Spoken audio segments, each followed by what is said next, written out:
have time for a fancy intro, so let's just hit the fucking music.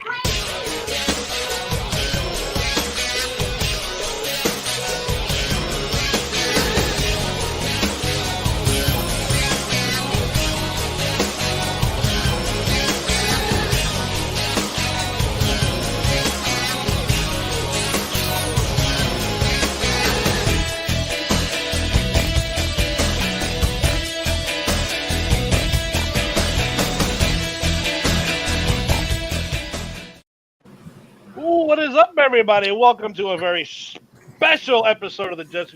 That's because the band is back together. It's a rare occasion these days for the entire group to be here. We are very excited. You know who I am. I am Mr. Tim Tabebe himself. With me is my tag team partner, Mr. Eric Zant, playing the Scarecrow. Welcome back to the show. Below me is Mr. Gil. What is up, Gil? How's everything? How you been? What's up, brother? And down in the corner over here, it is the third man himself. It is Mr. Dave. Dave, what's going on? I know you're back in the car again. That should just be your new place where you do the show from, in the car. I think so. I got a new whip, so I feel like this is a good podcasting station. Apparently. Nice. All right, let's just cut to the chase. Let's just cut the bullshit. It was a big freaking weekend if you liked wrestling this past weekend. 3 pay-per-views. 3. What are the odds to get 3 pay-per-views going on in one weekend? What the hell is that noise? What is that noise? Air conditioning in Dave's car. I was like, what the hell is this? I don't know what it was. All right, it doesn't matter. Yeah, it was a huge weekend this weekend and ended up with a lot of controversy. This weekend. First of all, Eric, I didn't get a chance to watch anything, though, right? Nothing live? Nothing live, but I've seen quite a few clips. Well, let's start at the bottom. Then let's start with Dave because Dave's got to go play pool. Dave, first of all, give me an impression of the 3 pay-per-views. The best, the worst, the good part, the bad part, best match, worst match. Go ahead, go for it. So definitely, I'll say the best pay-per-view. I would probably Clash at the Castle. WWE did a great job there, building everything up, even giving us a couple surprise matches there. And the worst one, I guess, would be NXT, because I think All Out was also pretty good. NXT I feel like all the UK people got buried. Yeah, big time. They didn't win anything, right? No, I thought that someone from like the UK was gonna have some sort of push, unification with everything, but no, it was just a clean sweep for NXT USA. Nice. What was the best match you think, and the worst match of the entire weekend? You're gonna be shocked when I tell you what mine was. Best match, I'm gonna go with AZ's favorite, the trios tag team match, AEW, Kenny Omega, the Young Bucks versus the Dark Order. Oh my God. The worst match. Oh man, there's so many to pick from. Okay. But I will go with Punk and Moxley. Punk just looked god awful in that match. He looked terrible. He looked old. It just was not fun to watch. I agree 1,000%. Gil, how about you? What are the overall impressions of the weekend? I mean, it was great. Honestly, like all the shows are very good. Clash at the Castle was great. I think they had a lot of pressure because it was the first live show in the UK in years in a stadium, Since Wembley. Yeah. Fucking Bulldog versus Bret Hart. The whole environment was just great. Every match was solid to great. Like there honestly wasn't a match on that card I was like, oh, this is filler, this is bad. Like every match was very, very good. I have to say Liv and Shayna was pretty bad. Nah, I mean, that's fine. And I saw highlights of that. I wasn't impressed. I'm a Liv guy. That was a pretty horrible match. But that's your girl too, so it's fine. That looks so bad for Shayna, by the way. Like, why? I mean, it's tough. I mean, we'll go into detail later, but All Out was good. We could talk about the whole CM Punk thing later, but definitely didn't think it was the best show of the weekend. And NXT 2.0 surprisingly very good, because it's hard because that NXT UK is closing down, so it was kind of hard to really see if any of those guys really even stood a chance to win. But all the matches I thought were very good. I agree. Because, Eric, I mean- out of your highlights, what stood out for you over the weekend? I mean, Well- honestly, Other than the controversy. well, I mean, Seth Rollins and Matt Riddle, that was a great match. I mean, Seth Rollins, we're not talking about it enough, but Seth Rollins has probably had one of his best years this year. The fact that Was that your favorite match of the weekend? that and I mean, besides the main event, but Gunther and Sheamus also too, very, very good. That was good. That was a classic slobber knocker. But I saw that was fun. Yeah, That was. I think that was probably the match of the night at Clash of the Castle. Eric, check your mic for a minute. You're coming in hot. coming in. Am I good? Am I good? You're coming in like really loud, a little staticky. That's the boss coming over the private chat, doing his thing. But, Well- but just a great weekend for wrestling overall. Very good. Is that better? Yes, it is better. That's better. Okay. Yeah. So out of your highlights, Eric, that you did get to see, what stood out for you? I honestly liked. I never can't believe I'm going to say this, but that three-way, the three-way match was with Olivier and the other two guys. That was pretty good. It's actually a fun match. It reminded me of a Freebird Von Erich match. I was trying to go into it with that aspect. And the worst match was and that's the only one I sat through the whole thing, only because I was texting and wasn't paying attention. I watched that whole Moxley and Punk. I don't know why he even came back. I mean, this is from a wrestler standpoint. And I know how he feels. I have to think he has regret written all over his face. I think he regrets coming back to there. I think, or at all. I don't think it's panning out the way he wanted it to be. Now he's being a punk, or he is a punk. Now he's being a baby, and Moxley sucks. It's just Moxley's trash. When you don't have the big machine of the WWE to marionette you, if you're an asshole, because you can get guys to carry you. You know what I mean? AEW is and I'm not saying this as a shot. I'm saying this as truthful. They're like an independent on steroids. They're not, they're a major promotion, but they're not So for him, where am I going with this? Oh, I know where I'm going with this. You got guys that are seasoned. You got guys like Cena. You got guys like Taker. There's guys that are in ring. 100% guys to work with in WWE that'll carry you through, at least until you can get backstage and get yelled at. You know what I mean? In AEW, you don't have guys that can do that. God, I hate saying it. Maybe Omega could, but I don't know. There's very few generals nowadays, is the thing. Chris Jericho might, but he's if he can stop thinking about himself for a minute. And Bryan Danielson could probably get you through a match as well. Bryan Danielson could get you, yeah. He could, and as much as I pick on Olivier, he probably could. Young Bucks can't. But yeah, so Moxley, I mean, I don't know what his deal is. That was I would have been embarrassed to be in that match. They probably both knew too. It was shitty, and they're blaming each other. Whatever, but. What's up, Terzio? What's up, Frank? Yeah, my favorite, actually, shockingly enough, was the match I shit on at the preview show, Dave. Gunther and fucking Sheamus. That was a fun match. That was an all-out ass. Now, here's the thing. That really wasn't a wrestling match. It was just an all-out fucking brawl. Yeah. That was a fight. Fantastic. CM Punk Moxley was also a fight, not a match. Out of those two matches, you would think which one would be better.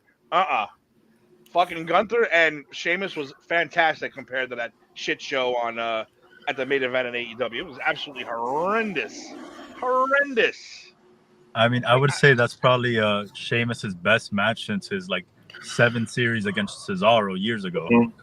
Yeah, Yeah, I think so. I would agree with that. And how long ago was that? that was Seems like like at least 4 years 2014, ago. maybe?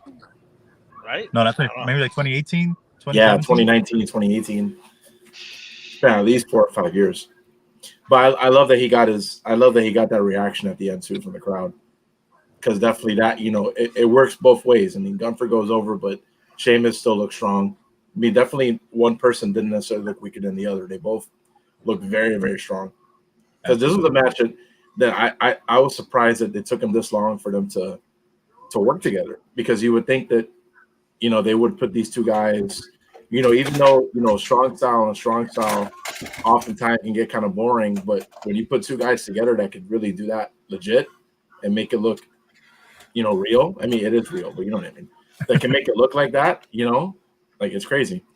If I remember, now we have the person in charge of WWE that is thinking those things. Before, it was just like, what's going to draw me money? What's going to, Mhm. put asses in seats? And What's going to draw like, me money? Like what we Sheamus talked is too about pale. when we did the pre-show, like we're like, oh, like, okay, Sheamus and Gunther, like it might just be whatever, or it might be good. Like it could have gone either way, but it went the right way, at least this time.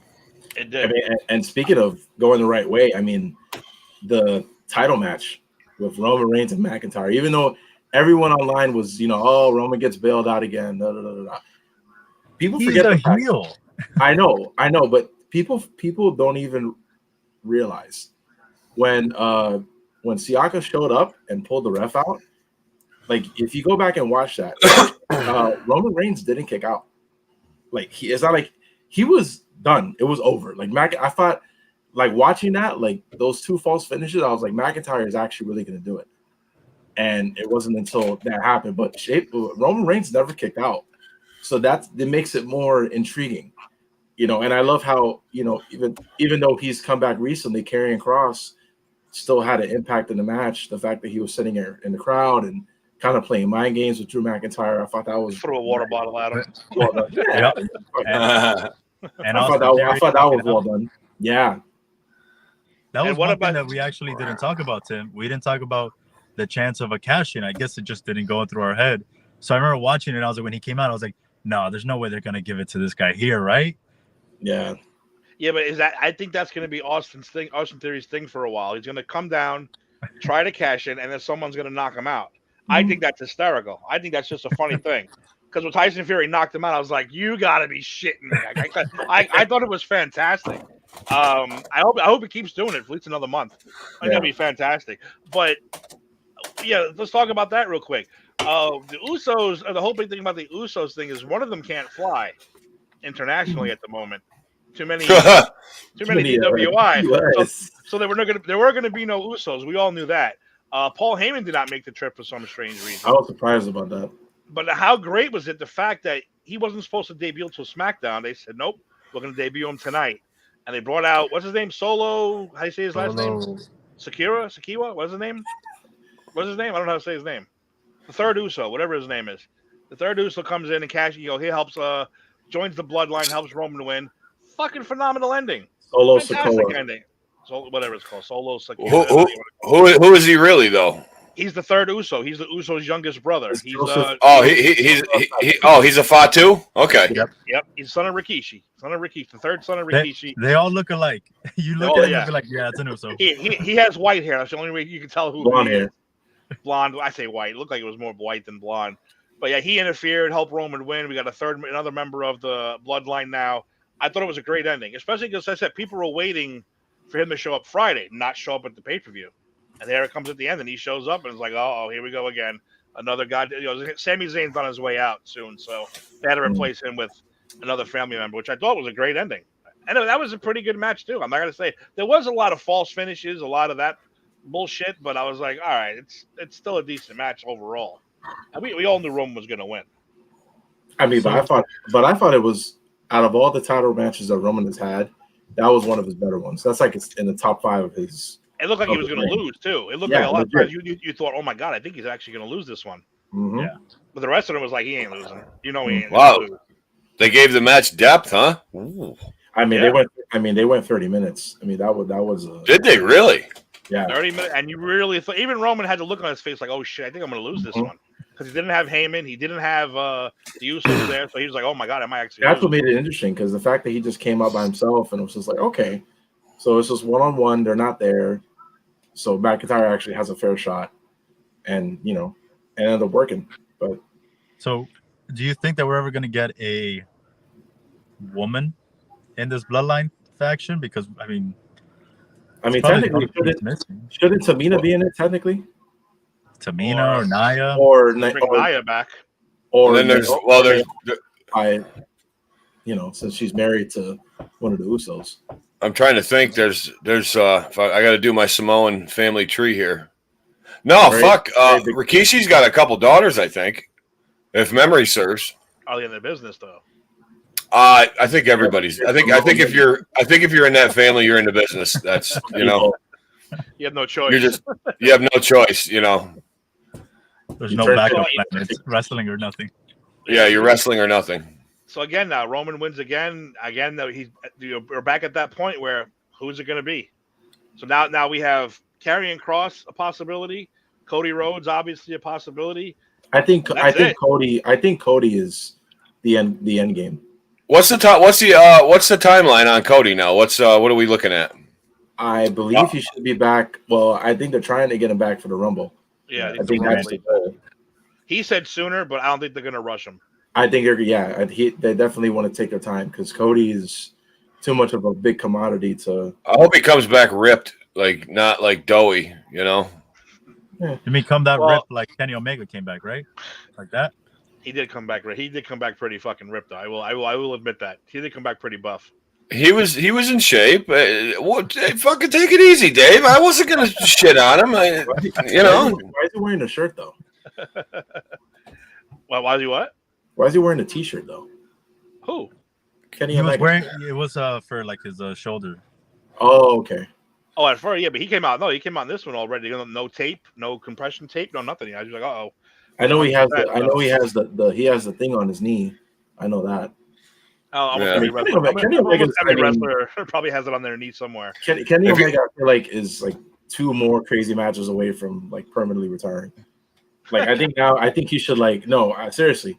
No, that's why when he left this last time, that was a big thing. It was like, if you take one more. Bert, he's an executive vice president. Okay, don't speak about him like that. Come on. I think because we're getting there. We're getting there. In the trios, okay.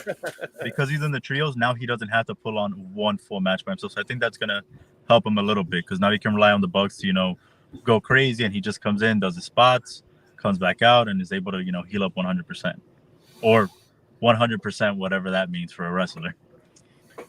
Well, we're inching our way towards that. But anything else about the castle? Anybody guys want to talk about? Bring up what was good, what was bad?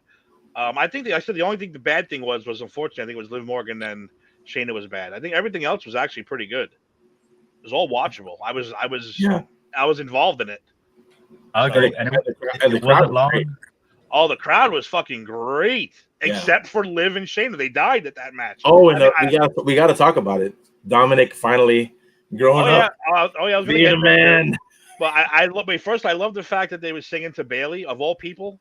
They were serenading Bayley in the beginning. Would you be my girl? Say, would you be? I thought that was fucking great. And I don't think Bayley knew what to do, because she's trying to play heel, but she's like, I don't know what do I do? I don't know what to do. They were playing along with Seth Rollins too. Yeah, even Bianca was like, I don't know, what do you do? You're supposed to be the heel, but they're cheering for you and singing to you. So, let's talk about Dominic. Good old Dominic was here. First of all, on Raw last night, what did he do? He slicked his hair back, just like I said he should. Different haircut. That's number one, the way to go. Dressed in black. Jaime, what's up, brother? How are you? Welcome to the show, Jaime. Jaime, ¿qué pasa, Boricua? Yeah, and don't get me wrong. I thought at first I was pissed. Dave, I think we were texting too. He helped Ray and Edge win, and I'm like, what the fuck? And I even we were writing, what the fuck? This is bullshit. How can you all of a sudden nut shot? I was like, wow. Did not think of that. I never thought they'd actually help his team win and then turn. Because I even wrote Judgment Day. I wrote Judgment Day. Yeah, I wrote Judgment Day. Worst faction ever. They lost again, and boom, this happens. Fucking about time. Am I right? Yeah. But You're so not I don't wrong. get what Judgment Day is about. Is Judgment Day just jobbers and then they get the last laugh? It just Yeah. what? I still don't understand them losing so much. Like Yeah, I don't get it either. Is Dominic going to be the thing that gets him over the edge? No, no. But it was good to see it, and I think Ray's good at pouring on that. Why, son? Why? Even with the mask on, his little doe eyes were really upset. Yeah, I was saying. So I thought that was really no cool. way. And he took he sold for that kid. Yeah, He took a fucking that clothesline from hell from that was kid. sick. That was brutal. But this is like the third time Ray's taking that clothesline bump though. Yeah. Fucking what was it? You're supposed to be my friend. Fucking knocked him on his ass. That was hilarious. But it worked. I love that. I mean, I don't know if they're going into it that much, but the whole like Rhea angle with him and be like, oh, I turned him into a man. This is like he did it for Rhea. I was like, I don't blame him because it was a couple weeks ago that he got put in that chokehold by Rhea in the ropes, and then everyone was like, oh, it should have been me. Everybody wants to get choked by Rhea now. Right? So that's exactly what they're going for. This is like what Poppy wants, Poppy gets. I was like, hey, oh. Yeah, we'll mention real quick on last night on Raw. Like I said, he came out with the black shirt, black pants, his hair slicked back. Didn't say a single word. He needs to bulk up a little bit. He does, because he's speaking of doughy. That kid's fucking doughy. Eric, he's the definition of fucking doughy. He has like no arms and just like a gut. Yeah, he's got buggy whip arms. He's like Now we can't hear you. Nah, Go up more now. Hold on. Up a little. sounds like his mic is disconnected. No, nothing. Plug it out and plug in it again. First you're too loud, now you're too soft. Come on, Eric. Can't hear you. Check the audio settings on StreamYard. Oh, well, Eric's fixing that. I'll mention also that last night we had the big Braun Strowman return. Yay. I like it. I guess Really? he's not in charge of his narrative anymore. Very, very low, Eric. Very, very low. It's not registering on my thing. Yeah, wasn't that part of wasn't he like one of the 3 owners of that stupid company? Better? Ring of Honor? Yes. Better. I'm not staticky? No. No, you're good. Okay. You're good. Yeah, so Braun Strowman came back last night. I don't care. Whatever. I'd rather see Bray Wyatt come back than him, but all right, we'll see what they do with him. I mean, let's talk about it. This is just another good idea of more returns from people that didn't necessarily had a fair chance on the main roster that Triple H believed in. Not for some, but the problem is he going to beat Roman Reigns? No. I mean, but we don't know what he's going to do. Isn't Strowman a 2-time champion? Yeah, but nobody remembers. That was during that. But that was during the thing is with Braun Strowman, he won the title at the wrong time. He should have won back when he was feuding with Roman in like 2019. That's when he should have won. Was he a COVID champion? Yeah, he beat Goldberg at WrestleMania. So was Drew McIntyre, and people remember him as a champion. But that was different because he beat Brock Lesnar. Braun Strowman beat Goldberg in 2 minutes. He beat Goldberg, and then he beat The Fiend. But wasn't that then the Fiend beat him again? They traded, I think, back and forth wins. Yeah, and then Roman came back in an upset. Drew McIntyre feuded with Randy Orton. No, I mean, still remember his championship reign. I guess. But like I said, I just like the, all the change that's been happening. Oh, so of course. Triple H is not, and again, he gets promoted again. What was he promoted today? Now he's like fucking Super Emperor Deluxe, whatever the fuck he is now. How can he get promoted anymore? Basically, it's Stephanie, and then him, and then everyone else. Stephanie's doing the business. He's doing everything. Supposedly Nick Khan is equal to Stephanie, but we all know that's not true. That's a bunch of bullshit. I think Nick Khan is just he's just like there, and they want their own Khan to be mentioned just to get on Tony Khan's under his skin. Like we need a Khan over on our side just to piss him off. They're doing a good job getting under his skin, that's for sure. Hell yeah! You know what? Let's stop avoiding it. Let's just get to it. After I don't the like pay-per-view I don't like the Jim Crockett comparisons. Oh, I have it queued up. I have it queued up in case we want to watch it. I have it queued up. After the show last night, after AEW, they're starting to have press conferences now, which I don't know, all of a sudden they've been doing that for a while. I know, but it's a little weird for me. I never actually sat and watched one. CM Punk and Tony Khan are sitting together, and this dude, such a disrespectful little prick that he is too, pulling out cans and cans of soda, whatever the hell he's drinking, eating muffins, just cursing at all the reporters. I mean, calling them all assholes. Oh, are you his friend? Are you an asshole? Oh, you're not. Okay, you're not an asshole then. Are you an asshole? It's like, really? Who the fuck does this guy think he is? Who does he think he is? I said in 1 year, we said it before off the air. The dude's gone from the biggest fucking mark. We were all Marks for him. I don't care, except for Eric. We all marked out when he came back. We did. Yeah. I admit I marked out when he came back. He's now the most fucking hated man in fucking wrestling right now. And not like not in a good way. Like no, nobody wants to see him. It's like, go away. See, like when one guy shoots on you, you're thinking, well, there's probably two sides to that story. When two guys shoot on you, you're like, okay. Now, when three guys are shooting at you live on TV, not to mention you got the EVPs pretty much making fun of you every time you talk, because that's one of the funniest things, Eric. I don't know if you've ever seen that. Whenever Punk does a promo, they usually cut back to the Bucks and Omega backstage, and they're all going, like, making fun of the way he talks and everything. I think that's fucking hysterical. I just think that's why I think I like them, because I think they're just funny. I'm laughing on the inside. Okay, but it was you know what? I have it queued up just to the part with Adam Page, because he went on a 10-minute rant about Colt Cabana. If you don't know who Colt Cabana is, Colt Cabana's back? No. He was an indie wrestler who Punk was supposedly friends with, but now he's not friends with, and he put him on blast him and Punk were so bad friends for a while. Yeah, and then they had a big fallout. Legal issues, money issues, the whole thing. And Punk just put him on blast. I skipped that part though, but he put him on blast so bad, talking about how he has the joint bank account with his mom. That's why he's a loser, and I don't talk to him anymore, and doesn't give a shit where he is or anything. Wow. I mean, just fucking wacky. And now I have it queued up here because you also have to pay attention to Tony Khan's face. Because Tony Khan, I don't think Tony Khan knows where he is half the time. He looks like a kid from a cereal ad in the 80s. He does. He really does. But look, this is where he starts talking about Adam Page. And we don't have to watch the whole thing, but I just want to listen. Just watch Tony Khan's face through all this. The fuck is he drinking? What did I ever do in this world to deserve an empty-headed, fucking dumb fuck like Hangman Adam Page to go out on national television and fucking go into business for himself? For what? What did I do, Dave? What did I ever do? You bury people. I don't know. Didn't do a goddamn thing. What's your name, sir? Dominic D'Angelo. Fuck the Pittsburgh Pirates. What are you doing?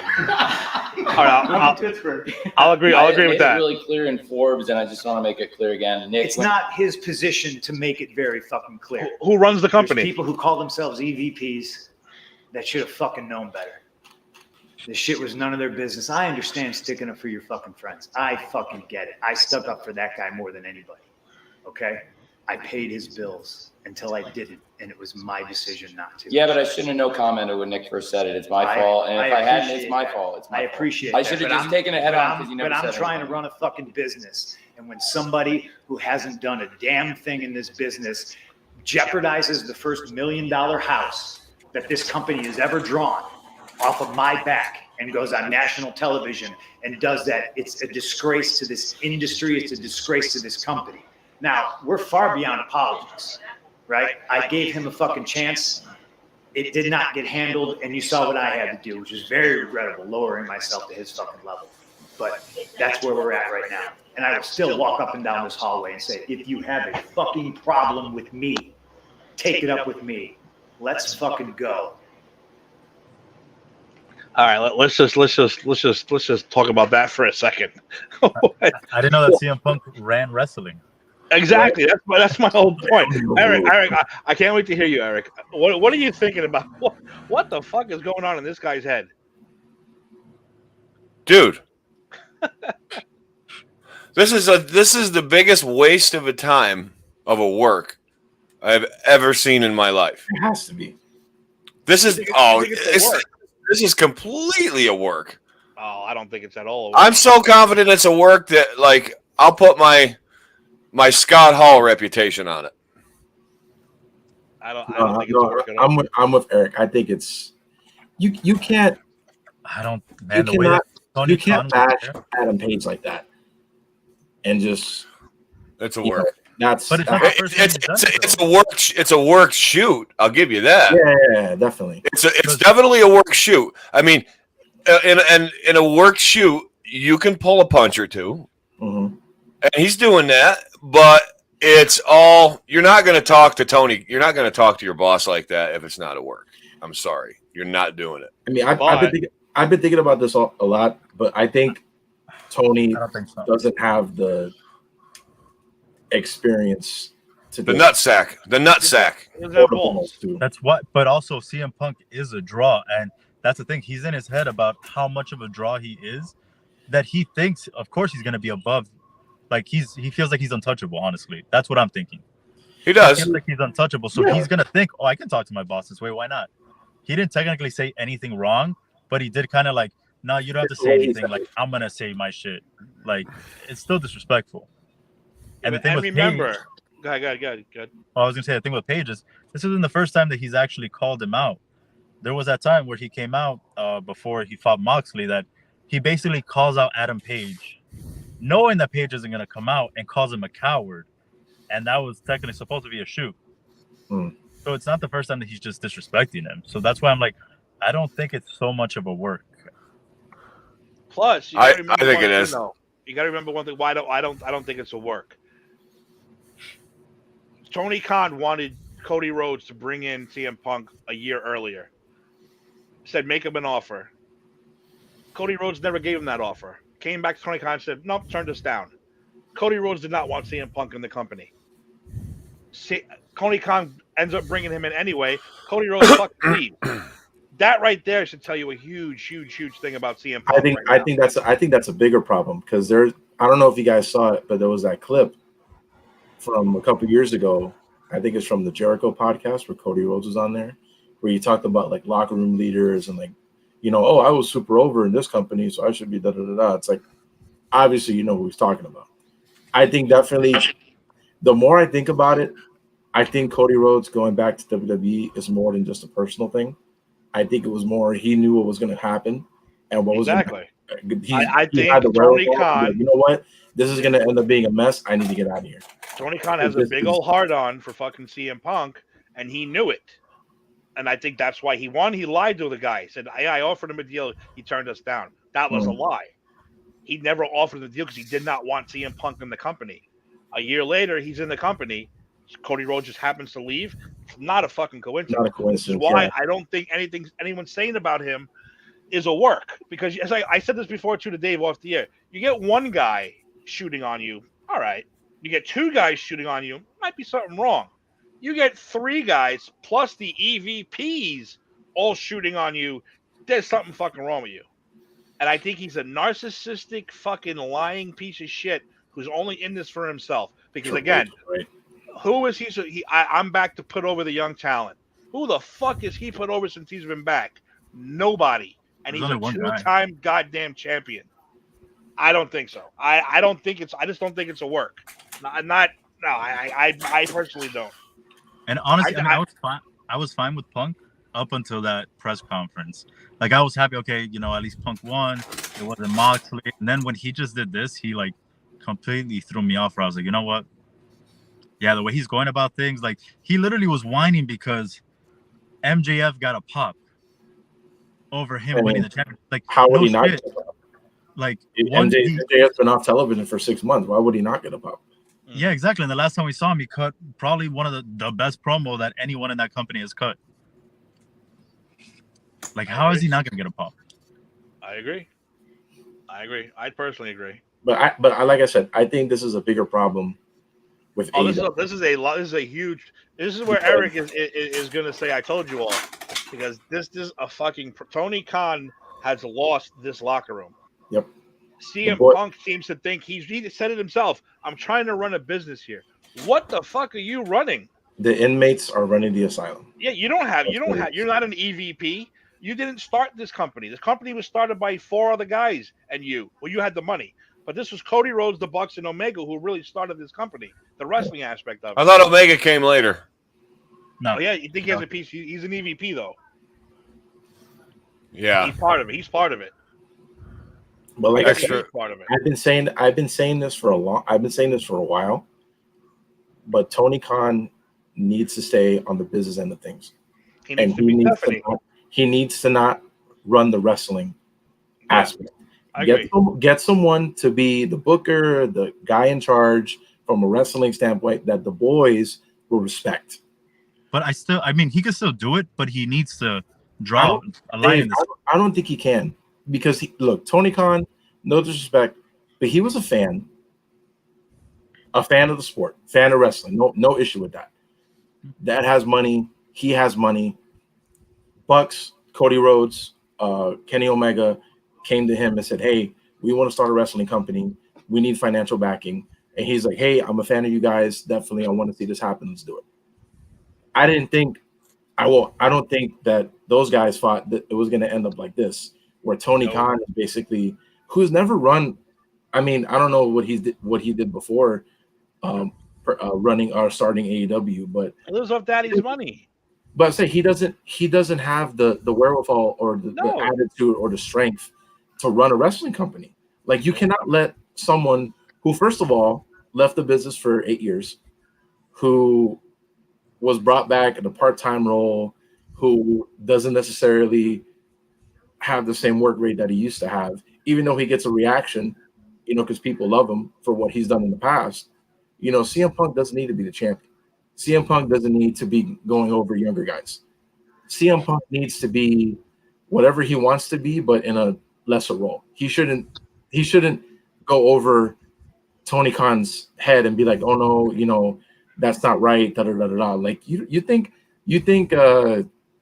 let's just pick somebody. You think Seth Rollins or Roman Reigns would speak over Triple H in a situation like that? Hell no. No. They know the line. Let's watch a little more because I want to get to that Tony Khan part where he talks about how much money he has. You're waiting for me to freak out, aren't you? We'll give you a chance, Eric. Very nicely, and thank you. I wanted to ask you about MJF. Obviously, he played a voicemail from you before he came out. Obviously, confronted you, Punk. This idiot's eating a muffin. Why now? Why is MJF back in the fold now? How do you both feel about him being around? How do you feel about the time he spent away? All of that. Well, if I may, I'm the one who asked him to come back because MJF's a big star in this company, and this is one of the biggest events. A year ago, CM Punk debuted here, and I thought it was right for the fans. And like I said, for the fans, I thought the best thing that we could do as a company was bring MJF back. He wants me to work with pricks constantly. That's what it is. Nevertheless, two of the top wrestlers in the world, MJF and CM Punk, could be a big match down the line. Sorry to keep bringing this fucking up, but I've never spoken his word in I don't know how long, so I'm a little fucking pissed off about it. That's fine. When it came down that he was going to sue me, I asked to talk to him. He refused. I asked for mediation. It was denied. I offered him money. He said it was not enough. He went ahead with the lawsuit and sued. It's his fucking funeral. I don't care. He shares a bank account with his mother. It tells you all you need to know about what kind of character that is. You are always very nice. Thank you. I appreciate it, Nick. I'm sorry if I'm a little fucking snippy. That's fine. I'm hurt and I'm old and I'm fucking tired. And I work with fucking children. I respect your situation. I regret not answering your question. I only asked it because I have some familiarity and just wanted some clarification on the story. I should have just taken a head on like I did with Blake and Forbes recently. We're all learning here, Tony. It's okay. Thanks. Thank you. This is from Mindy's Bakery, by the way. It's a great place in Chicago if you like pastries and baked goods. So you have to go there. They're closed on Mondays and Tuesdays. Dick. Sorry about all that, man. All right. So I have this question. This is all a work. I don't believe I've ever been listening to this. I think I'm like, I'll work this one to Tony. You saw the reaction MJF got when he came back out at the end of the night. do you have any worries that it was cheered in Chicago while CM Punk, hometown guys, worries about MJF kind of, he got pure the last pure heel left in wrestling that he tried to get cheered, and now he's sort of set up as this anti-authority figure. Do you worry about that mutual psychology going forward? I think the fans want to see great wrestling matches. MJF's the top wrestler. CM Punk's the world champion, the top wrestler in the world. And I think having contenders, whoever came out of this match tonight, MJF sets up as a great challenger. And now CM Punk is the world champion. MJF being back. A lot of fans were excited to see it. But anytime somebody makes a comeback in the world of wrestling, generally, you get a really big reaction. Am I worried about it? No, not really. Like, we have one of the most charismatic, popular professional wrestlers in the world right here. And frankly, the fans can react however they want. That's what's great about AEW and pro wrestling. We're not trying to tell people what to think. This is a really compelling story. People were emotionally moved. People are calling that a great ending. And I'm really glad people liked it. But the fact is, it was a great match. It was a great ending. And now we'll see what happens on Wednesday. It was a great ending, too. I'm not going to comment on it. Oh, thank you. I'll tell you why I'm upset about it. Because if you're an EVP, you don't try to middle your top babyface. Try to get your niche audience that's on the internet to hate him for some made-up bullshit rumor. Really pisses me off. Stepping on your own dick, trying to fucking, make money, sell tickets, fill arenas, and these stupid guys think they're in Reseda. Yep. Look at Tony Khan's face. Punk, last time we were here last year, I asked you about Terry Funk and his influence, the legacy going on. Kind of, and this is for you too, Tony. I kind of like you've done a great job with incorporating legends throughout, the course of AEW and as it goes on. Kind of want to see what you feel about how a lot of the modern talent today can kind of utilize some of the advice and take advice from guys like William Regal and even like Jim Ross, Tony Schiavone. Jake Roberts. Tony Schiavone. So I just kind of want to get both your perspectives on that and how that can kind of go a little bit more to help you guys out grow as a company. We have that's Tony Schiavone. A locker room full of pretty brilliant minds. Jerry Lynn, Dean Malenko, Mark Henry. When I came back and I cut my promo my second week here, I thought it was pretty decent. You know what I mean? Kind of blurred the lines a little bit. What's he doing? How crazy Phil? He's going into business for himself, and really, I was just defending myself. But you mix that in with attacking Moxley and mention, Kingston being the second best Kingston, which is a pretty great line. Settle down there, curtain call punk. Fucking our locker room, for all the wisdom and brilliance it has, isn't worth shit when you have an empty-headed idiot who's never done anything in the business do public interviews and say, I don't really take advice. Who the fuck do you think you are? That's stupid. I'm on a team with Barry Bonds, Mark McGuire, Sammy Sosa, and I don't need to work on my swing. I'm not going to listen to these guys who can tell me how to swing a baseball. Fucking go fuck yourself. I dare you to fucking say that to Terry Funk's face. I don't need to listen to Mr. Funk. I know what I'm doing. Say it to Terry Funk's face. He's fucking 80 years old. He can't even move. Where's the Tony Khan question? So we can't hear you. Sorry. Question for CM Punk, Bill Lindsay from the News Report. Oh, Nick Khan. I think it caught a lot of people by surprise your loss 2 weeks ago, and your foot injury came into play. And I wonder, how much of that came into play tonight? Because a lot of fans would. All right, let's just hold on there for a minute because I just wanted to see the Tony Khan part where he goes off at the mouth. But Eric, you're still on the this is a work thing. 100%. I think it's fucking great. I'm entertained by this whole thing. I'm laughing my balls off over here, dude. He's on point. There's still a lot to go too. He is on point. This is one of the best work shoots I think I've ever seen. I don't know. I really do think he went into business for himself. I like what Moxie said. He came back just for the money. He's not putting over the talent he said he was going to do. My thing is though, why does he get mad when people shoot on him, but when he shoots on them, it's not a big deal? Well, he's not because he's not as good as he thinks he is, and he thinks he's the best in the world. He's always thought that since they put that DVD out, and since he started calling himself that. Look, you came from Pro Wrestling Guerrilla and Combat Zone, and then you got your break in WWE, and you came up through ECW, and you climbed. I get it, but a Ring of Honor too, with Ring of fucking whatever, and he's great, and he matured, but like he left when he was about to become awesome, and he's a cunt. That's a good way Not to the put C it. word. Good way to put That's it. it. He's a cunt. Where is the one? Where the hell is the? There's cunts everywhere. Can't find it. That's true. That's a T-shirt. It- But now let's talk about what happened after this press conference. Punches were thrown, chairs were thrown, fights were really happening. Did that really happen? Yeah, a lot of reports coming through saying the Bucks and Omega met them backstage. Punk threw the first punch at one of the Bucks. Punk's Ace, what's his name? Ace Steel, good name. Through a chair. Sounds like a fucking porn guy or a stripper. Ace Steel. Ace Steel. Sounds like an 80s enhancement talent. Yeah, he threw a fucking chair at the other Jackson brother, and Kenny Omega was getting shit too. So Who are the Jacksons? the Bucks, The Young Bucks. Young Bucks. Nick and Matt Jackson, that's their real names. Those are the real names. Oh, Sorry, I went kayfabe on you there for a second. I wish I didn't know that. All right, so then I'll real quick. Then me and Dave are on the shoot side. You guys are on the other side. What about this? Gil, what about the supposed fight? This is also a work. I think they definitely had an altercation, but I don't think it was as bad as what was reported.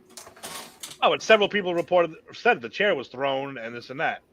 Oh, but I mean, come on, was it like a Bobby Knight chair throw, or like when Roman Reigns got hit with the chair by Braun Strowman? What kind of chair throw are we talking about here? Probably a Bobby Knight throw. I don't know. I don't think it was that bad. It was probably just like, he's pissed off and just threw it, and it just happened to get by him. I don't think Well, he. supposedly.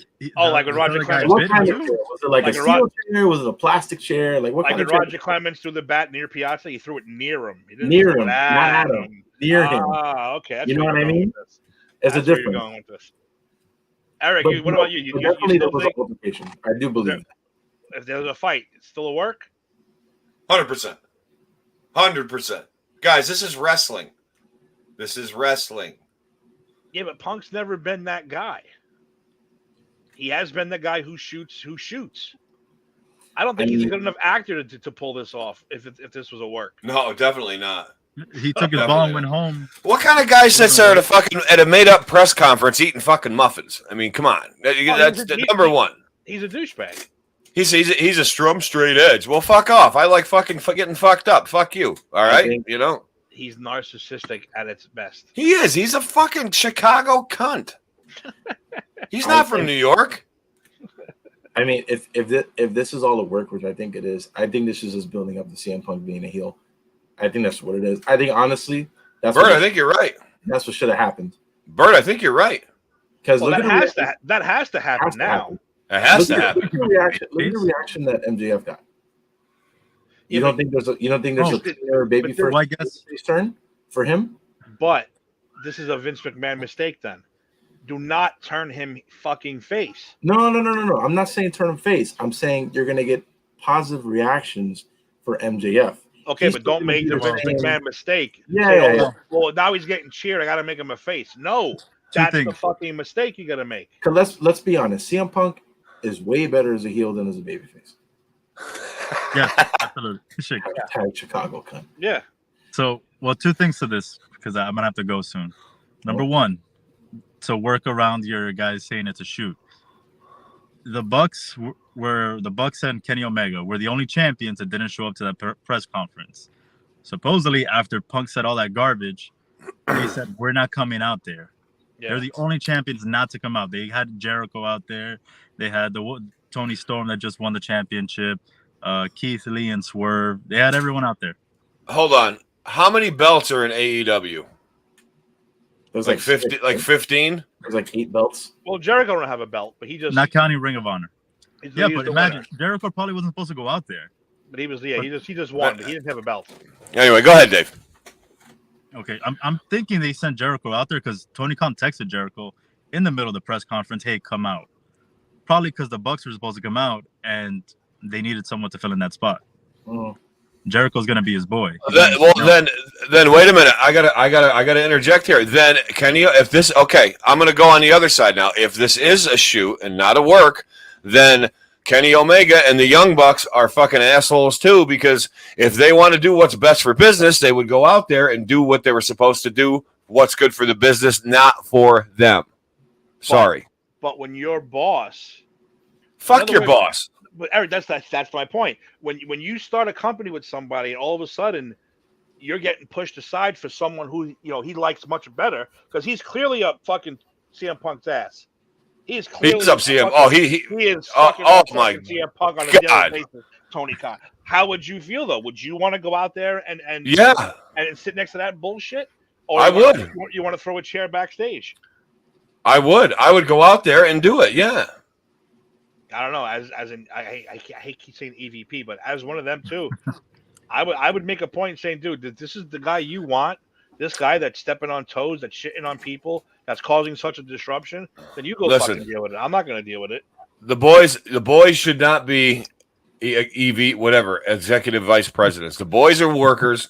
If they're going to have people that do all this shit, they should have bookers, agents, producer, all that stuff. If that's how it is now. Dabble on both sides, especially being an EVP and performing.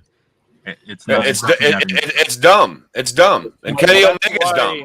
And the Young Bucks are dumb. Don't forget Cody Rhodes Cody Rhodes is dumb too. No, but he lost a match where he can never challenge for the world title because he didn't want to show like he was favoring himself as far as being an EVP. So that's a problem as far as being both. It definitely is a problem.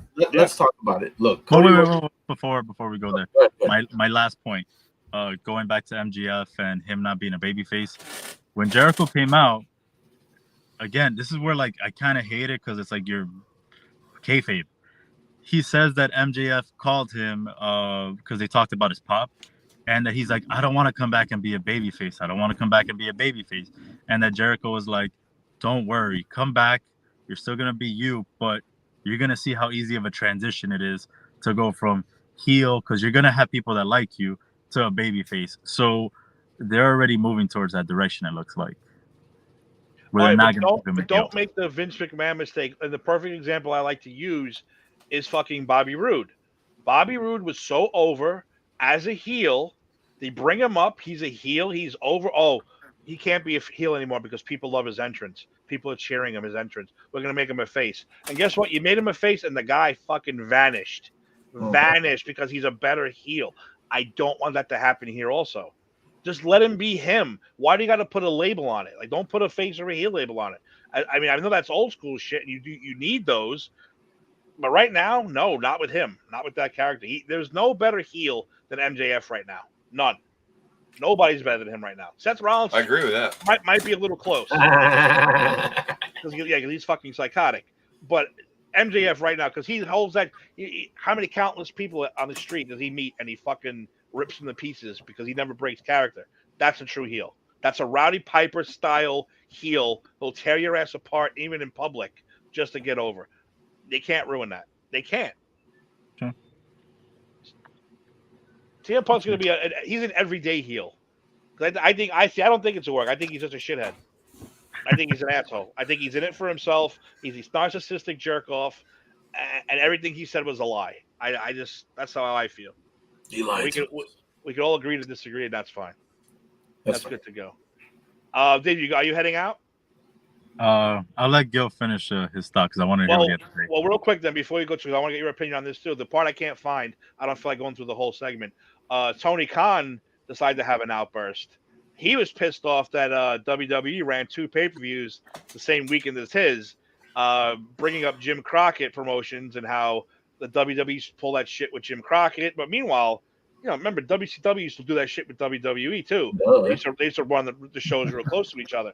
But he's saying I got much more fucking money than Jim Crockett, and I'm not going to take this shit. And he's going to do this, he's going to do that. Really? Now, let's not forget, people. Ted Turner had a lot more money than Vince McMahon. It doesn't mean you're going to win the fucking war. It doesn't mean you know what the fuck you're talking about when it comes to wrestling. Money isn't everything. So Dave, I know you got to go. So before you go, what do you got to say about that bullshit? Man, Triple H right now is smiling this entire weekend. Let's talk about it. That Triple H interview he had. Oh yeah, we'll talk about that too. Yeah. He talked about, oh wow, they beat our development brand. Okay, cool. Like he's getting under these guys' skin, and it's incredible. Like how Tony Khan isn't composed. He's pissed, and he's just letting it out. Like, no man, you're this is your business, right? This is your company. It's like what Gil was saying. Like, this is your business, you know. Like, come on, be professional. Act like act like Triple H did. Oh, you beat our developmental league. Like, you have to like show that it doesn't bother you, because right now it's just under his skin, and Triple H knows it.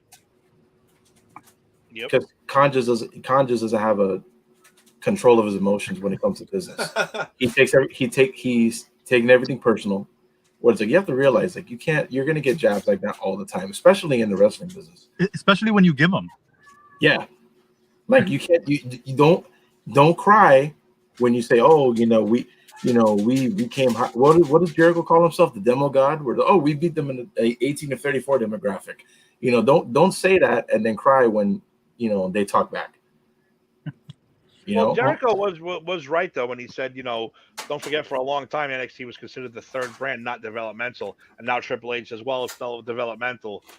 He's right on that one thing, but that clip is played now famously from like 4 years ago. Oh, this isn't where anyone from WWE can just come and just be a star. It's like, look at half the roster. Come on, I'm looking at that. All Out had 15 matches.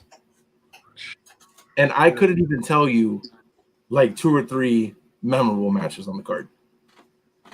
Clash at the Castle had 7 matches, and we can go into every match and see and the proper build up and how great it was. Oh, speaking of that, I was expecting AEW has so many talented guys. Yeah, it's true. Roster, and nobody takes it over. But Jungle Boy versus Christian was supposed to be, I thought, a phenomenal match, and it was a fucking squash. Well, because I heard Christian because of a guy in a dinosaur mask. It's like, are we seriously doing this? The dinosaur is going to squash this whole match? That was supposed to be the Seth Rollins Matt Riddle match, just an all-out fucking ass-kicking brawl. But I mean, that'll continue. Yeah. But still, it was what you wanted from it's what I wanted this weekend. I wanted to see it finally. And how long are they going to drag it on for? To the next pay-per-view? Don't forget their pay-per-views every fucking 4 months. Yeah, the way that Eric likes it, pay-per-views every 4 months. He's on mute. Because right now, like the stuff that's going on Raw, I was whining about pizza. Ah. Yeah, a pay-per-view every 4 months. Perfect storytelling. Drew money. Like, that's like the comment that Kevin Nash made about Will Ospreay. Like, oh, Will Ospreay had more 5-star matches than any person. Oh, did he sell any merch? What are his merch sales? Dude, Kevin Nash is all about the green, dude. He's all about the green. He fully admits it. He ain't gonna be. Scott Hall, I have friends. Now I want the money. Oh, exactly. It's just a great quote. Speaking of which, isn't that God? When Kenny Omega comes out this past weekend, it said, Kevin Nash's newly favorite wrestler. Oh, they're great. I recommend the Kevin Nash podcast. That dude goes all over. He goes all over the place, and it's pretty good. It's pretty. I can't believe Sean Oliver's doing it. Yeah. Did you see they casted who would he cast as the Click in the movie? Did you see that one yet? I did. I haven't heard that one yet, but you know what? I'm gonna save it for next week. We're gonna run that clip because he has some ridiculous choices. Ridiculous choices. So we want to say that. We'll save that for next week. That's gonna be a good one. Well, like I said, I don't know. I mean, this is, as a wrestling fan, this is all fucking phenomenal. I mean, it is. You got to admit, whether it's work, whether it's a shoot, it's just fucking great. And now we actually have the Monday Night Wars back, technically. Because this shit, so now Tony Khan's declaring war, supposedly. I ain't going to put up with this shit. I ain't going to take out more money than fucking Jim Crockett. I ain't going to take, what are you going to do?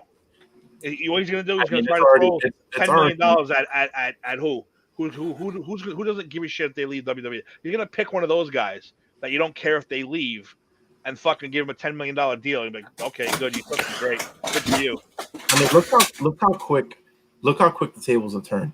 What was it? A year and a half ago when Adam Cole And No, a Daniel year Bryan- ago, when because it was at All Out.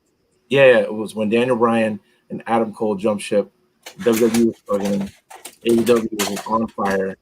Everyone's talking about AEW. Oh, they got They were on fire for a month. No, they No, weren't on but- fucking no, but fire. the way that people react on the internet, it was like, oh, WWE's over. They don't know what they're doing. Well, remember, 1 CM year Punk later, made that comment that Daniel Mark. Bryan and Adam Cole going to AEW was like Nash and Hall showing up at WCW Bash at the Exactly.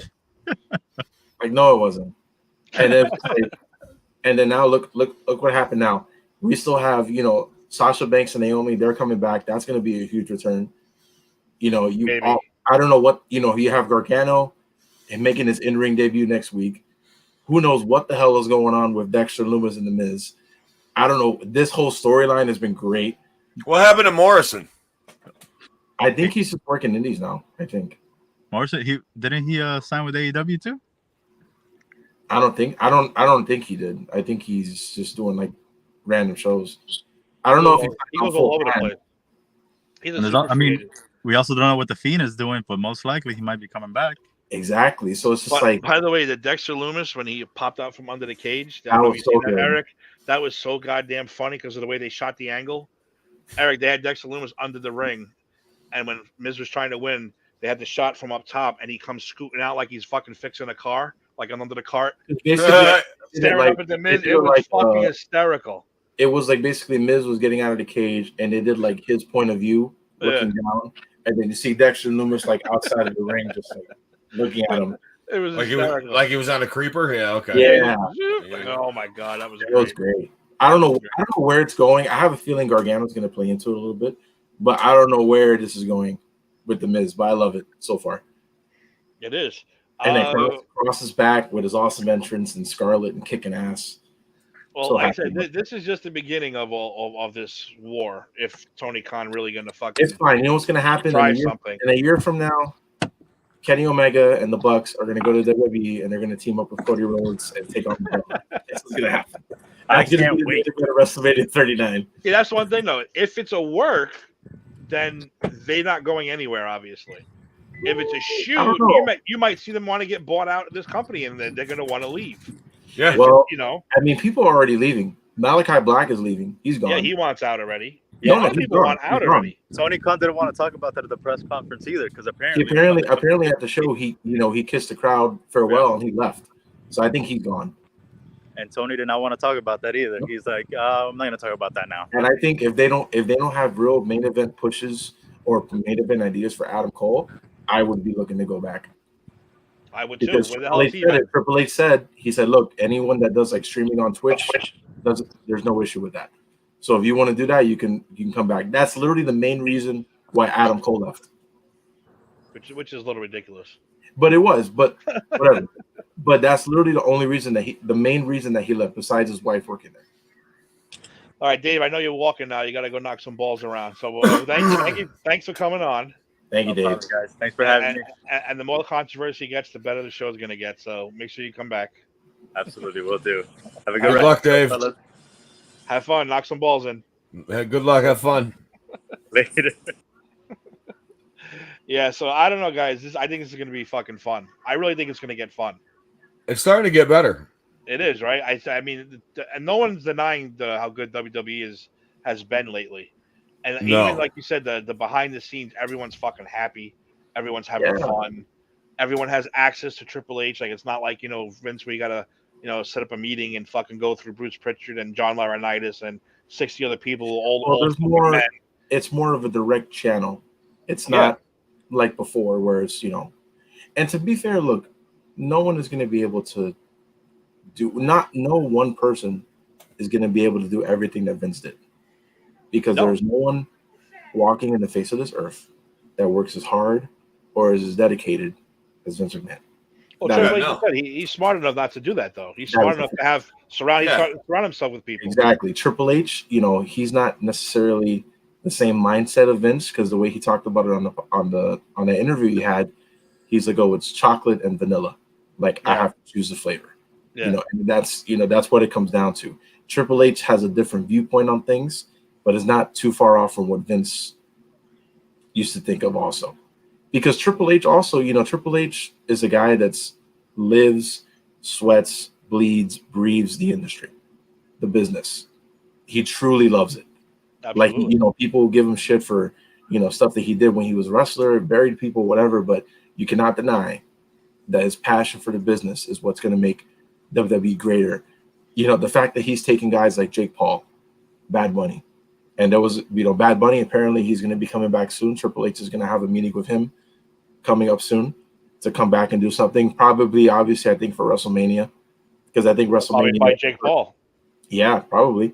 And like I said, the fact that you have guys like celebrity guys coming in that are not just like regular celebrity guys, legit guys that care about the business, that respect it, that take the time to learn and to get better.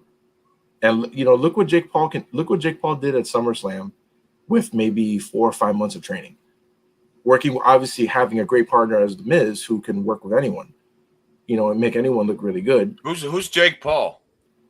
He's like an influencer podcaster guy. He's that YouTuber idiot that I hated, but I give him a lot of respect. He just fought The Miz, right? He fought The Miz? Yeah, he worked with The Miz. Yeah, he worked with The Miz at WrestleMania. And look at all that he did, and he barely has any experience. Do they have a different name? Business. Logan Paul's his brother, if that's what you're thinking of. Yeah. There's 2 of them? There's 2 of them. Yeah. I didn't know there was 2 of them either until one of them got into wrestling. They're brothers? Yeah. And they're both fucking influencers, which means they make a lot of money for doing nothing. So Yeah, they're smart. good for them, whatever. If I could make money for doing nothing, I would do it. Just the fact that, that happened, right? And then you have all these people coming back, getting better opportunities to push themselves on TV and be better characters. And to be like, this is how Karrion Kross should have been pushed instead of how he was on Raw. Like, it's a shame. Looking back, it's a shame that happened. Who knows what's going to happen with Braun Strowman, whatever. But everyone else that comes back, Triple H is giving these guys a fair opportunity to be like, hey, I'm giving you full control. There's no BS anymore. There's no big guy mentality. There's no, he doesn't look like a guy that, whatever. It's not that era anymore. Triple H, like I said, is very collaborative. He's very much like, hey, this guy has a passion for the business. He has a, interesting character, or him or her, let's push them. The thing that Bailey has going on now with Dakota Kai and the Io Shirai, great. Like that, apparently that was something that they wanted to do last year, but Vince, niched it because he was like, Because Vince hates factions, Vince hates this, Exactly. Vince hates that, Vince hates this. So that's what I'm saying. I hope we get a good faction out of this, other than the Bloodline. Yeah. That'd be nice. You need someone to fight the Bloodline And altogether. it's just,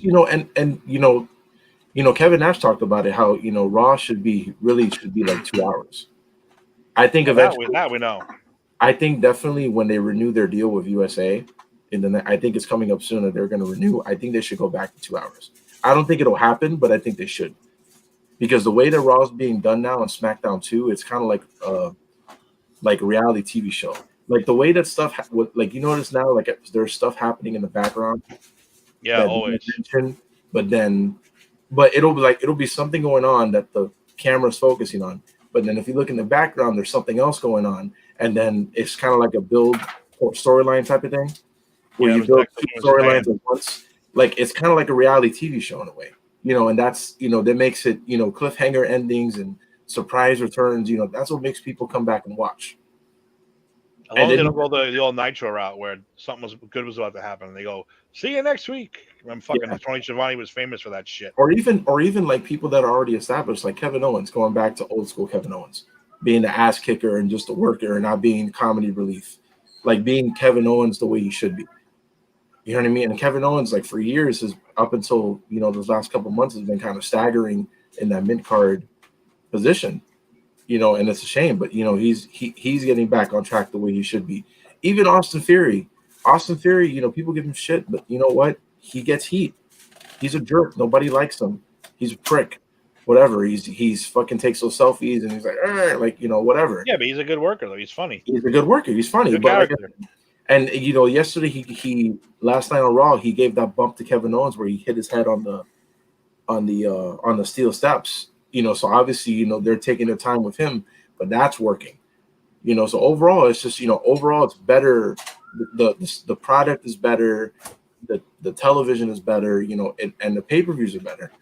Like this Clash at the Castle was great. This is the first pay-per-view under Triple H's regime that he got to really book from start to end, and it was great. You know, it's only going to get better. Good. Something to fucking watch. Bring Eric back into the fold. Yeah, Right. I might even start watching again if I actually get to see more wrestling and less bullshit. Eric, you watched the Denver Sheamus match, right? Yeah. Like, come on. That was good. That was It good. was good. It was an all-out brawl, but it was fucking very entertaining. It was very good. You know what it was reminded very, me of? It reminded me of an old school like SummerSlam match. Yeah. Like when you were like fucking excited. It's summertime. It's SummerSlam. It's like fucking, and you're like, wow, this match is going to be great. That's what it reminded me of. Like Mr. Perfect versus Bret Hart, or like fucking Dusty Rhodes against the Macho King or whatever. Like it was cool. It was really cool. Sapphire, baby. Fucking Sapphire. Shut up, Sapphire. I hate Sapphire. Anyway. Yeah. All right, guys. We really nice hour there. I think we hit everything. Well, we probably could have gone a lot more for a lot more other stuff. There's a lot of good stuff that happened. But like I said, it's only going to get better. We can only hope. I really do hope Tony Khan starts some shit because I want to see the reaction. And yeah, I'm glad the war is back. I hope the war is back. But AEW really has some serious fucking issues going on in that locker room and backstage, and the inmates are running the asylum in that place. They are. And it's not gonna work. It's not. It said Tony Khan needs a Triple H. He needs to be Stephanie. Just take care of the fucking business. Stay off TV. Stay off press conferences, and get himself a fucking Triple H type guy in there. It looks bad. 100%. He just looks like a kid that's just like, oh, I don't know what I'm doing. Like, you know, and it's a shame. See, that's why I'm more on the shoot side, because even when you watch that press conference, Tony Khan looks like he's fucking lost. He's like, I don't know if this is legit or this is. He's definitely lost. And Punk, obviously, every time Punk interrupted him or said, you know, I got a business to run, or this, Tony Khan looked like what the fuck is this guy talking about? Like, are you serious? You're not running shit, but I think he is. Because Bischoff talked about it on his podcast. There's a lot of clips on it on like social media where he's like, the fact that your pay-per-viewers remember that the people remember the press conference more than the pay-per-view, says a lot. That is like I said, 15 matches. I can barely remember any match, maybe 1 or 2 matches on the card that mattered. Yeah, AEW. It was entertaining, but it wasn't over the toply great. Definitely not. Because look, AEW has 100 wrestlers on the roster. How they need to do a couple things. You put me in charge. First thing, 2 separate rosters. Next thing, limiting the amount of time people have on TV. I'm not putting everyone on the show at once, because that's another thing. You have guys that I don't think necessarily should be on TV just because Tony Khan's whole mindset is that, oh well, they what's the word? What did he say? He said, oh, they bring in ratings, so they're going to be on TV. It's like, just because they give you ratings doesn't mean that they're over. That's not equivalent. Like Warlow, I think would push him more. I don't know why he's not getting pushed more. All the stuff. The crowd calls him Goldberg. Yeah, I mean, hey, but he's one of their homegrown guys. But when you're getting called Goldberg during your match, that's not a good thing. Yeah, and also this. Look, no disrespect to Ring of Honor, but I don't care about Ring of Honor. I don't care. Don't have them on the show. Buy the property. Sell DVDs. Do an on-demand service, whatever you want. But take the belts away. Because you have a Ring of Honor title match on a AEW TV, like no one cares about that. If I watch it, I'm just like, why am I watching this? Like I don't want to see Impact on fucking AEW either. Exactly. I don't care. Like I get it, it's entertaining, everyone's working together, but you have to think, put your product first. That's the main thing. And like I said, and I think the thing that's going to cause all of that to happen is having somebody run the wrestling side. I don't know who that could be. I'm not saying it could be someone like Eric Bischoff, but it has to be someone to run that, because Tony can't do it. I'm sorry. I agree. He can't. Well, we're gonna see what happens in the next couple of weeks. Then it should be fun. It better be fun. And so we might see the return of a bunch of people. for sure. What happened? I think definitely people are going to be watching Dynamite this week. Oh, I'm gonna definitely be watching Dynamite. I want to For see MJF. That's why I'm watching Dynamite this week. Yeah, I'm gonna give it a shot. Gotta see what he has to say because, like I said, I don't want him turning full blown face because it doesn't make any sense to do that.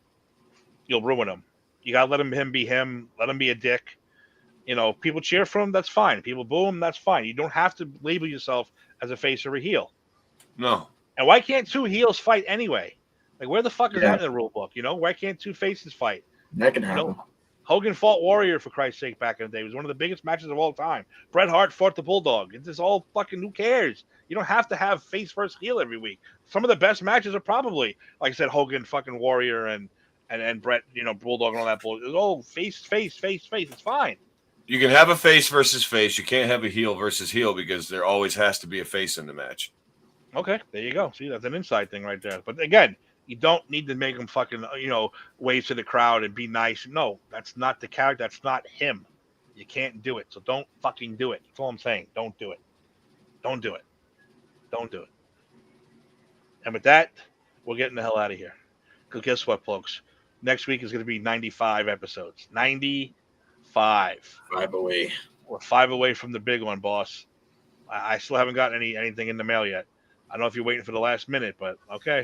I'm a 35 and 3/4 waist, if you're wondering.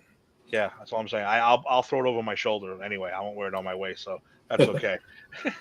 But yeah, next week, I don't. We gotta get back to Eric. We gotta get back to some of our old stuff, man. We gotta get. Every time we try, there's fucking insanity happening in the world. In the world, yeah. We really need to do the like an old like NWA WCW pay-per-view. We do. So We have a lot. We have a lot of fun with them. Let's pick one out. We'll fucking knock one of them out next week. We'll let everybody know on the page what we're gonna do. You can join us in if you'd like. Yeah, that's about it. Like I said, we're 5 away now. After today, we're 5 away from the big 100. Get ready for the celebration that is, because of course we will have. Which again, we got a little sidetracked. We have to post the formula that we are coming up with to announce our GOAT wrestler, the Just Too Sweet GOAT of all time. Because I'm tired of hearing Mick Foley say, this guy's the greatest of all time, this guy's the greatest of all time, this guy's the greatest of all time. Well, this guy's the greatest high flyer, this guy's the greatest No, we're going to pick one fucking guy to be the GOAT of all professional wrestling for our show, and that's going to be the end all of it to it. I'm going to post the formula that we've come up with. We're going to pick 20 wrestlers. You give them a fucking ranking. We're going to add it all up. Steve's going to fucking voila that shit, and we'll come up with our guy. And in episode 100, we will announce the GOAT of the Just Too Sweet show. It's going to be very exciting. It is. Gil, any last fucking comments before we get the hell out of here? Because I have to eat something. I'm starving. Nothing much. Just excited for 5 more episodes, 100 episodes on Just Too Sweet show. And yeah, just keep looking out for content. Like I said, who knows what's going to happen on Dynamite this week, but should be interesting. By the way, just so you know too, Gil, 100 is not going to be on a Tuesday. We're going to do it on a special night. This way we can get more people. We know more people are going to get involved because, the weekdays, we might even do it on a Friday or a Saturday special, maybe even a Sunday special, kind of like a pay-per-view style. We were gonna swap A to Z maybe with Just Too Sweet that week or something Yeah, because we want to get as many people as possible get on the show and enjoy it and have fun with it. So, yeah, we don't know what day that's going to be on, but we're going to let everybody know in advance, give them a week to notice. This way we can fucking have enough people on and have a good time and have some fun and, pick our GOAT and just laugh and look back on our. We're going to have a great time. Look back at our 100 episodes. It's going to be so sad. Considering a lot of them go back to that other fucking place we used to be. Like only like what, 20, 30, 25? Probably around there, 25, 30, somewhere around there on the other show. And then we jump shit. Steve flashed the money, so we gotta go. We gotta go. He gave us just want to make money. He gave us the no cut contract, the guaranteed money, so we had to leave. So that's life. Eric, any final words before we get the hell out of here? No. Watch A to Z Friday. That's right. What are we doing Friday? Anything special? Are we gonna? Yeah. We're gonna. I've got a surprise. So I got something to get you. I got something to get your britches stinging. So. Ooh, yeah. That's awesome. Yep. Yep. All right. Oh, and also, a friend of mine is. I don't have it in front of me right now. He is good at making T-shirts and hats and all this kind of stuff. And we're gonna come up with the Just Too Sweet. Well, you guys in Florida ain't gonna need these though. the beanie hats, the cool hats for the winter. I'm I gonna wear get a them. bunch. I'm gonna get a bunch of them, and we're gonna give them away on the show, and that's gonna be fun. Maybe even T-shirts, some stickers, some patches. A lot of that stuff's coming Nice. soon. Oh, Maybe for the Nice. 100th, I'll have a couple of those to give away on the 100th episode. Oh, I also have these. I'll figure out a way to give these out too, because I work at ESPN, and when the Ric Flair documentary came out, nice. Woo! I have a couple of these, but they are small sizes only. They're for little people. So if you have a little person, you are a little person that can wear a medium T-shirt, I will also give these away. So you might get a nice fat package in the mail one day from the Just Too Sweet show. Who knows? Long as I don't mail it. Yeah, exactly. Eric don't mail shit. Eric says he mails it and doesn't go anywhere. So, all right, ladies and gentlemen, thank you once again for joining us. Thank you for everybody in the comments. That was Jaime. That was Frank. You guys always are number ones. We appreciate it. I want to know where the fuck Raul is. Raul's here. Raul's here. He was here. Raul, were you here? Okay, good. Yeah, Raul was watching. There he is. Okay, I see it right now. Good. I'm a little pissed off Raul. But okay. He'll get a hat, though, because he's in the winter guy like me. All right, ladies and gentlemen, I want to thank you very much. Thank you for joining us. Episode 95 next week. I'm very excited. This is all of us. This is me, Mr. Tim Bebe, saying for Mr. Zett, Mr. Gill. Just when you think you had the answers, we change the question. Oh, it's the banner now. I'm going to put the banner up. Thank you, ladies and gentlemen. Peace out.